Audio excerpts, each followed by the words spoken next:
घोगरी तालुका हदगाव येथील अनाथ कुटुंबातील पायल जाधव हिच्या आईचे लहानपणी तर वडिलांचे 2 वर्षापूर्वी निधनानंतर लहान बहीण भाऊ, वयोवृद्ध आजी, मानसिक आजाराचा काका अशा हलाखीच्या परिस्थितीमुळे कुटुंबाची जबाबदारी एकट्या पायलवर पडली। अशा दयनीय अवस्थेतील परिस्थितीची माहिती घोगरी येथील राम मोहिते यांनी रयत प्रतिष्ठानला दिल्याने 20 एप्रिल रोजी रयत प्रतिष्ठानच्या वतीने अन्नधान्य आवश्यक साहित्यासह पुढील 2 महिन्याच्या किराणासाठी मदत केली।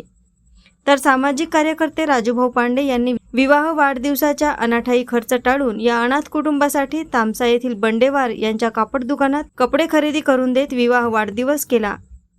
तर या अनाथ कुटुंबासाठी जिल्ह्यात गरजूंसाठी आशेचा किरण ठरलेल्या नांदेड येथील साईप्रसाद परिवार पुढाकार घेत आहेत। झालेल्या मदतीने समाधानी होत त्यांच्या चेहऱ्यावर आनंदाश्रू दिसून येत होते। यावेळी रयत प्रतिष्ठान अध्यक्ष सटवाजी पवार जवळगावकर, सामाजिक कार्यकर्ते राजूभाऊ पांडे हदगावकर, पत्रकार राम मोहिते, सहशिक्षक ढोकळे, सामाजिक कार्यकर्त्या सविता निमडगे पळसेकर, पत्रकार प्रभाकर दईभाते, पत्रकार भगवान कदम वालकीकर व गावातील नागरिक उपस्थित होते।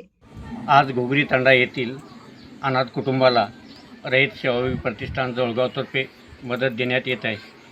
या मदतीची माहिती पत्रकार श्री राम मोहिते सर यांनी आम्हाला दिली आणि त्या मदतीचे आव्हान दिल्यानंतर अनेक दानशूरदात्यांनी ही मदत या ठिकाणी जमा झालेली आणि त्या जमा झालेल्या मदतीतून आज अन्नधान्य व कपड्याची किट त्यांना देण्यात आली।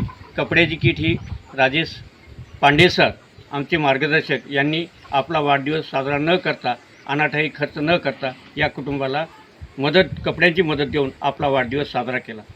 जय हिंद। नाव पायल संजय आडे आणि हदगाव तालुका हदगाव नांदेड जिल्हा। आणि माझे आई वडील भाऊ लहान असताना आई वारली आणि पोळ्याच्या सीजनमध्ये बाबा वारला। खाण्याची व्यवस्था नव्हती। रईस प्रतिष्ठान यांनी दिली। दिलं की नाही दिलं? कोणाच गावातल्या कोणाच बघितलं नाही का?